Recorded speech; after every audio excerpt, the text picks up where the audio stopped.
Hello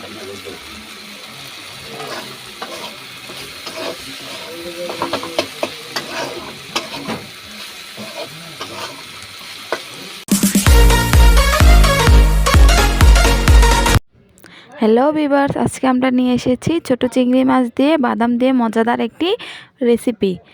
welcome to Mahi রান্নাঘর 24। এই যে আমি এখানে চিংড়ি মাছটা হালকা একটু গরম তেলে একটু টেলে নিয়েছি। এখানে আমি বাদামগুলো ভেজে একটু ব্লেন্ডারে গুঁড়ো করে নিয়েছি। পেঁয়াজ কুচি, টমেটো কুচি, ধনিয়া পাতা এখানে আমি নিয়ে নিয়েছি, কয়েকটা কাঁচামরিচ। এই যে এই রান্নাটা কিন্তু ভীষণ মজা হয় খেতে। এটা ছোট বড় যে কোনো সাইজের চিংড়ি মাছটা দিয়ে রান্না করা যায়। আমি বেশি ছোটও না বেশি বড় না, মাঝারি সাইজের চিংড়ি মাছ দিয়ে রান্না করলে কিন্তু ভীষণ মজা হয় খেতে। এই যে দেখুন, আমি সব কিছু রেডি করে নিয়েছি। আমি চিংড়ি মাছটা একটু হলুদ লবণ দিয়ে হালকা একটু তেলে ভেজে নিয়েছিলাম। এই যে আমি আবার কড়াইয়ের মধ্যে তেল দিয়ে দিচ্ছি। চেষ্টা করবেন এই রান্নাটা করলে সরিষার তেল দিয়ে রান্না করতে। সরিষার তেল দিয়ে রান্না করলে খেতে কিন্তু অনেক ভালো লাগে।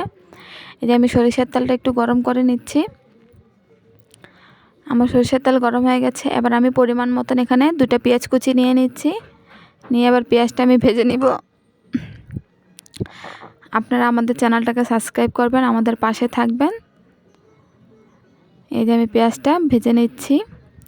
আমি কিন্তু বাদামটা হালকা একটু টেলে নিয়েছিলাম, টেলে তারপর আমি গুঁড়ো করেছি। যদি কাঁচা বাদামটা রান্না করলে একটু গন্ধ থাকে, এভাবে রান্না করলে কিন্তু কোনো গন্ধ থাকে না, আর অনেক ভালো লাগে খেতে। এই যে আমি এবার এক এক করে সবগুলো দিয়ে দিব। এখন আমি দিয়ে দিচ্ছি লবণ, মরিচের গুঁড়া, হলুদের গুঁড়া। এখানে আমি বেশি মশলা দেব না, আমি এখানে আধা চামচের মতন মশলা দিচ্ছি। এই যে এখানে ধনিয়ার গুঁড়া দিয়ে এবার আমি একটু ভালো মতন মশলাটা কষাবো। এই যে আমি মশলাটা একটু কষিয়ে নিচ্ছি। এই যে আমি মশলাটা একটু ভালো মতন নাড়াচাড়া করে দিয়েছি। এবার আমি একটু পানি দিয়ে দিচ্ছি যাতে নিচে না লাগুক, এজন্য। এই যে পানিটা দিয়ে এবার আমি আবার একটু ভালো মতন নেড়েচেড়ে মিক্স করে নিচ্ছি। এবার আমি এখানে রসুন বাটা, পেঁয়াজ বাটা দিয়ে দিচ্ছি। দিয়ে এবার আমি ভালো মতন কষিয়ে নিব। এই যে আমি ভালো মতন কষিয়ে নিচ্ছি। একটু সময় নিয়ে কষাচ্ছি। এবার আমি কাঁচামরিচটা ভেঙে দিয়ে দিচ্ছি। দিয়ে এবার ভালো মতন মশলাটা কষিয়ে নিব। আমি তেল ওঠা পর্যন্ত কষাবো। এই যে দেখুন, আমি অনেক সময় নিয়ে কষিয়ে নিচ্ছি।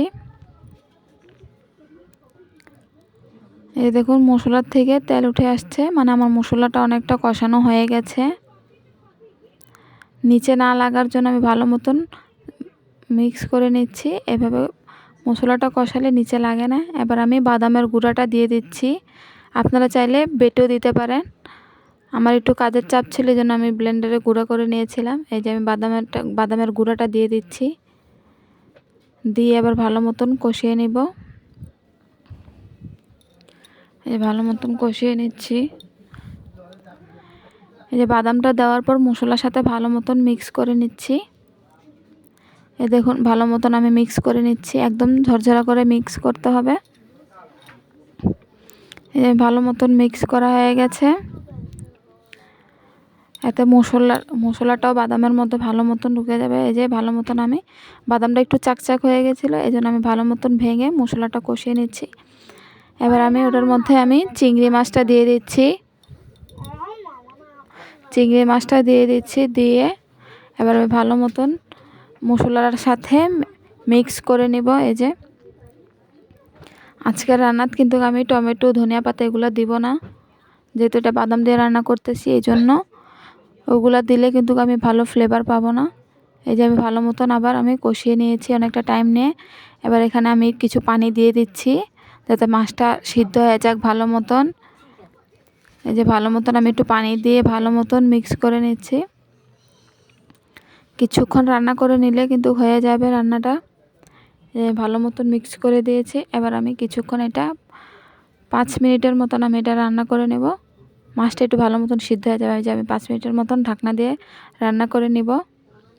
এই যে 5 মিনিট আমার রান্না করা হয়ে গেছে। দেখুন, এভাবে কিন্তু বাদাম দিয়ে রান্না করলে বেশি সময় লাগে না, খুব অল্প সময়ে রান্না, খুব মজাদার একটা তরকারি হয়ে যায়। এটা দিয়ে গরম ভাতের সাথে খেতে কিন্তু ভীষণ মজা হয়। এই যে দেখুন আমার রান্না করা হয়ে গেছে। এই যে একদম মাখা মাখা করে আমি নামিয়ে নিব। এই যে দেখুন তেল ভাসতেছে উপরে। এটা আপনারা গরম ভাতের সাথে খেলে কিন্তু ভীষণ মজা হয় খেতে। এভাবে একবার ট্রাই করে দেখবেন, অনেক মজা হয়। এভাবে রান্না করে খেয়ে দেখবেন, অনেক মজা হয়। এই যে দেখুন তরকারি একদম হয়ে গেছে আমার। এই যে আবার আমি ঢেলে নিচ্ছি। আমি ঢেলে নিচ্ছি। তরকারিটার কালারটা দেখুন কত লোভনীয় এসেছে। আপনারা এভাবে ট্রাই করে দেখবেন, ভীষণ মজা হয় খেতে। আপনারা আমাদের পাশে থাকবেন, আমাদের চ্যানেলটা সাবস্ক্রাইব করবেন। সবাই ভালো থাকবেন। এই যে তরকারি দেখুন ফাইনাল লুকটা কত সুন্দর এসেছে। প্লিজ এভাবে আপনারা একবার ট্রাই করে দেখবেন, ভীষণ মজা হয়।